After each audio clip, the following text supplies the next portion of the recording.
ನಮಸ್ಕಾರ ಸ್ನೇಹಿತರೆ, ಇಂದಿನ ಈ ವಿಡಿಯೋ ತುಂಬಾ ಸುಂದರವಾಗಿದ್ದು ತುಂಬಾ ಪ್ರಭಾವಶಾಲಿಯೂ ಆಗಿದೆ. ಈ ಒಂದು ಬೆರಳಿನಲ್ಲಿ ಬೆಳ್ಳಿಯ ಉಂಗುರವನ್ನು ಧರಿಸಿಕೊಳ್ಳಿರಿ. ನಂತರ ಆಗುವಂಥ ಪವಾಡ ಚಮತ್ಕಾರ ನೋಡಿರಿ. ಹೌದು ಸ್ನೇಹಿತರೆ, ನೀವು ಸಹ ಬೇಗನೆ ಶ್ರೀಮಂತರಾಗಲು, ಹಣ ಗಳಿಸಲು, ಸಮಾಜದಲ್ಲಿ ಗೌರವ ಘನತೆ ಪಡೆದುಕೊಳ್ಳಲು ಇಷ್ಟಪಡ್ತಾ ಇದ್ದರೆ, ಒಂದು ವೇಳೆ ಜೀವನದಲ್ಲಿ ಹಲವಾರು ಸಮಸ್ಯೆಗಳು ಎದುರಾಗ್ತಾ ಇದ್ದರೆ, ಗ್ರಹ ನಕ್ಷತ್ರಗಳ ಸಮಸ್ಯೆ ಇದ್ದರೆ, ಈ ವಿಡಿಯೋವನ್ನು ಕೇವಲ ಒಂದು ಬಾರಿ ನಿಮ್ಮ ಲಾಭಕ್ಕೋಸ್ಕರ ನೋಡಿರಿ. ಖಂಡಿತವಾಗಿ ನಿಮ್ಮ ಅದೃಷ್ಟವೇ ಬದಲಾಗುತ್ತದೆ. ಎಲ್ಲಕ್ಕಿಂತ ಮೊದಲು ವಿಡಿಯೋವನ್ನು ಲೈಕ್ ಮಾಡಿ, ಭಕ್ತಿಯಿಂದ ಎಲ್ಲರೂ ಕಾಮೆಂಟ್ ಬಾಕ್ಸ್ನಲ್ಲಿ ಜೈ ಶ್ರೀರಾಮ್, ಜೈ ಹನುಮಾನ್ ಅಂತ ಬರೆಯಿರಿ. ಸ್ನೇಹಿತರೆ, ಬೆಳ್ಳಿಯ ಆಭರಣಗಳು ಸೌಂದರ್ಯವನ್ನು ಹೆಚ್ಚಿಗೆ ಮಾಡೋದಷ್ಟೇ ಅಲ್ಲದೆ ಇವುಗಳನ್ನು ಸುಖ ಸಮೃದ್ಧಿಯ ಕಾರಕ ಅಂತಲೂ ತಿಳಿಯಲಾಗಿದೆ. ಜ್ಯೋತಿಷ್ಯದ ಅನುಸಾರವಾಗಿ ಬೆಳ್ಳಿಯು ನವಗ್ರಹಗಳಲ್ಲಿ ಶುಕ್ರ ಮತ್ತು ಚಂದ್ರನಿಗೆ ಸಂಬಂಧಪಟ್ಟಂಥ ಧಾತು ಆಗಿದೆ. ಸ್ನೇಹಿತರೆ, ನಿಮ್ಮೆಲ್ಲರಿಗೂ ಒಂದು ವಿಷಯವನ್ನು ಹೇಳಲು ಇಷ್ಟಪಡ್ತೀವಿ. ಇಲ್ಲಿ ಶುಕ್ರಗ್ರಹವು ನಮಗೆ ಸಿರಿ ಸಂಪತ್ತು, ಸುಖ, ಶಾಂತಿ, ನೆಮ್ಮದಿಯನ್ನೆಲ್ಲ ಕೊಡುತ್ತದೆ. ಚಂದ್ರದೇವರು ಮನಸ್ಸಿಗೆ ಶಾಂತಿ, ನೆಮ್ಮದಿಯನ್ನು ಕೊಡುತ್ತಾರೆ. ಮಾಹಿತಿಯ ಅನುಸಾರವಾಗಿ ಬೆಳ್ಳಿಯು ಭಗವಂತನಾದ ಶಿವನ ನೇತ್ರಗಳಿಂದ ಉತ್ಪತ್ತಿಯಾಗಿತ್ತು. ಹಾಗಾಗಿ ಯಾವ ವ್ಯಕ್ತಿಗಳು ಬೆಳ್ಳಿಯನ್ನು ಧರಿಸಿಕೊಳ್ಳುತ್ತಾರೋ, ಬಳಸುತ್ತಾರೋ ಅವರಿಗೆ ಶಿವನ ಕೃಪೆ ಸಿಗಲು ಶುರುವಾಗಿರುತ್ತೆ. ಇದರಲ್ಲಿ ತಾಯಿ ಪಾರ್ವತಿ ದೇವಿಯ ಶಕ್ತಿಗಳು ಇವೆ ಅಂತ ತಿಳಿಯಲಾಗಿದೆ. ಸ್ನೇಹಿತರೆ, ಇಂದಿನ ಈ ವಿಡಿಯೋದಲ್ಲಿ ಬೆಳ್ಳಿಯ ಉಂಗುರವನ್ನು ನೀವು ಧರಿಸಿದ್ರೆ ಏನೆಲ್ಲ ಲಾಭಗಳು ಸಿಗಬಹುದಂತ ತಿಳಿದುಕೊಳ್ಳೋಣ. ಸ್ನೇಹಿತರೆ, ಬೆಳ್ಳಿಯ ಉಂಗುರವನ್ನು ಧರಿಸುವ ಮುನ್ನ ಅದರ ಸಂಸ್ಕಾರ ಮಾಡೋದು ತುಂಬ ಇಂಪಾರ್ಟೆಂಟ್ ಇರುತ್ತೆ. ಆಗ ಮಾತ್ರ ಇವು ನಿಮಗೆ ಲಾಭವನ್ನು ಕೊಡುತ್ತವೆ. ಇಲ್ಲಿ ಸುಮ್ಮನೆ ಮಾರ್ಕೆಟ್ನಿಂದ ಬೆಳ್ಳಿಯ ಉಂಗುರವನ್ನು ತಂದು ಧರಿಸ್ಕೊಂಡ್ರೆ ಇದು ಯಾವ ರೀತಿಯ ಹೆಚ್ಚಿನ ಲಾಭವನ್ನು ಕೊಡೋದಿಲ್ಲ. ಹಾಗಾಗಿ ಎಲ್ಲಕ್ಕಿಂತ ಮೊದಲು ನೀವು ಇದರ ಸಂಸ್ಕಾರ ಹೇಗೆ ಮಾಡೋದಂತ ತಿಳಿದುಕೊಳ್ಳೋದು ಇಂಪಾರ್ಟೆಂಟ್ ಇದೆ.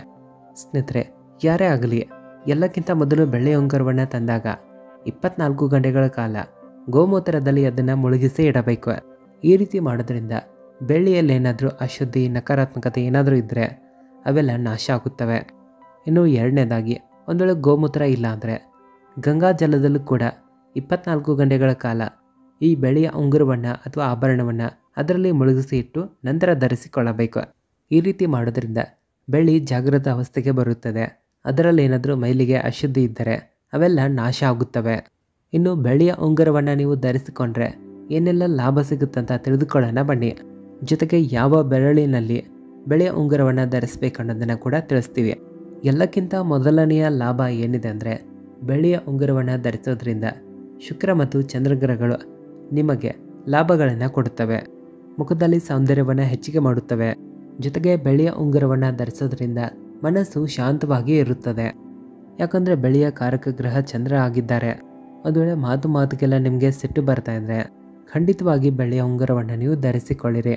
ಇಲ್ಲಿ ದುರ್ಬಲವಾಗಿರುವಂಥ ಚಂದ್ರನನ್ನು ಶಕ್ತಿಶಾಲಿಯನ್ನಾಗಿಸಲು, ಮಾನಸಿಕ ಶಕ್ತಿಯನ್ನು ಹೆಚ್ಚಿಗೆ ಮಾಡಲು ಬೆಳ್ಳಿಯ ಉಂಗುರವನ್ನು ಖಂಡಿತವಾಗಿ ಧರಿಸಬೇಕು. ಇದರಿಂದ ಮಾನಸಿಕ ಶಕ್ತಿಯೂ ಹೆಚ್ಚಾಗುತ್ತದೆ. ಒಂದು ವೇಳೆ ನಿಮಗೆ ಪದೇ ಪದೇ ಕಫ ಆಗ್ತಾ ಇದ್ದರೆ, ಆರ್ಥರೈಟಿಸ್ ಸಮಸ್ಯೆಗಳಿರ್ತಾ ಇದ್ದರೆ, ಒಂದು ವೇಳೆ ಕೀಲು, ಮೊಣಕಾಲು ನೋವಿಗೆ ಸಂಬಂಧಪಟ್ಟಂಥ ಸಮಸ್ಯೆಗಳಿದ್ದರೆ ಬೆಳ್ಳಿಯ ಉಂಗುರವನ್ನು ಧರಿಸೋದ್ರಿಂದ ಹೆಚ್ಚಿನ ಲಾಭಗಳು ಸಿಗುತ್ತವೆ. ಶರೀರದಲ್ಲಿರುವಂಥ ವಾತ, ಪಿತ್ತ, ಕಫ ಈ 3 ಗುಣಗಳನ್ನು ಇದು ಕಂಟ್ರೋಲ್ ಮಾಡುತ್ತೆ. ಬೆಳ್ಳಿಯ ಉಂಗುರವು ಆಭರಣಗಳನ್ನು ಶರೀರದಲ್ಲಿ ಕೇವಲ ಧರಿಸೋದಷ್ಟೇ ಅಲ್ಲದೆ ಬೆಳ್ಳಿಯ ತಟ್ಟೆಯಲ್ಲಿ, ಬೆಳ್ಳಿಯ ಗ್ಲಾಸ್ನಲ್ಲಿ ಊಟ ಮಾಡೋದ್ರಿಂದ, ನೀರು ಕುಡಿಯೋದ್ರಿಂದಲೂ ಕೂಡ ಶರೀರದ ಹಲವಾರು ರೋಗಗಳಿಂದ ನೀವು ದೂರ ಇರ್ತೀರ. ಬೆಳ್ಳಿಯ ಉಂಗುರವನ್ನು ಯಾವತ್ತಿಗೂ ನಿಮ್ಮ ಕನಿಷ್ಠ ಬೆರಳು ಅಂದರೆ ಕಿರು ಬೆರಳಿನಲ್ಲಿ ಧರಿಸಿಕೊಳ್ಳಬೇಕು. ಒಂದು ವೇಳೆ ಬೆಳ್ಳಿಯ ಉಂಗುರವನ್ನು ನೀವು ಶಿವಾಲಯದಲ್ಲಿ ಶಿವಲಿಂಗಕ್ಕೆ ಸ್ಪರ್ಶ ಮಾಡಿ ಅಥವಾ ಅಲ್ಲಿಯೇ 24 ಗಂಟೆ ಇರಲು ಬಿಟ್ಟರೆ ಅದು ಸಿದ್ಧಿಯಾಗುತ್ತದೆ. ಆನಂತರ ಇದನ್ನು ಧರಿಸಿದಾಗ ಮನುಷ್ಯನ ಮನಸ್ಸು ಕೂಡ ಶಾಂತವಾಗಿ ಇರುತ್ತದೆ. ಎಲ್ಲಿ ನಿಮಗೆ ಯಶಸ್ಸು ಸಿಗಬೇಕಾಗಿರುತ್ತದೆಯೋ ಅಲ್ಲಿ ನಿಮಗೆ ಯಶಸ್ಸು ಕೂಡ ದೊರೆಯುತ್ತದೆ. ಇದು ಎಲ್ಲ ಪ್ರಕಾರದ ವಿಘ್ನಗಳನ್ನು, ಅಕಾಲಿಕ ಮೃತ್ಯುವನ್ನು ತಡೆಯುತ್ತದೆ. ಜೊತೆಗೆ ಎಲ್ಲ ಪ್ರಕಾರದ ದೋಷಗಳಿಂದಲೂ ಇದು ಕಾಪಾಡುತ್ತದೆ. ಅಂದರೆ ದುರ್ಘಟನೆಗಳಿಂದಲೂ ಕೂಡ ಇದು ಕಾಪಾಡುತ್ತದೆ.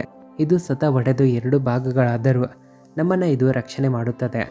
ವಿಡಿಯೋ ಇಷ್ಟ ಆದರೆ ಜೈ ಶ್ರೀರಾಮ್, ಜೈ ಹನುಮಾನ್ ಅಂತ ಕಾಮೆಂಟ್ ಹಾಕಿ ವಿಡಿಯೋವನ್ನು ಹೆಚ್ಚಾಗಿ ಎಲ್ಲರಿಗೂ ಶೇರ್ ಮಾಡಿರಿ. ಧನ್ಯವಾದಗಳು.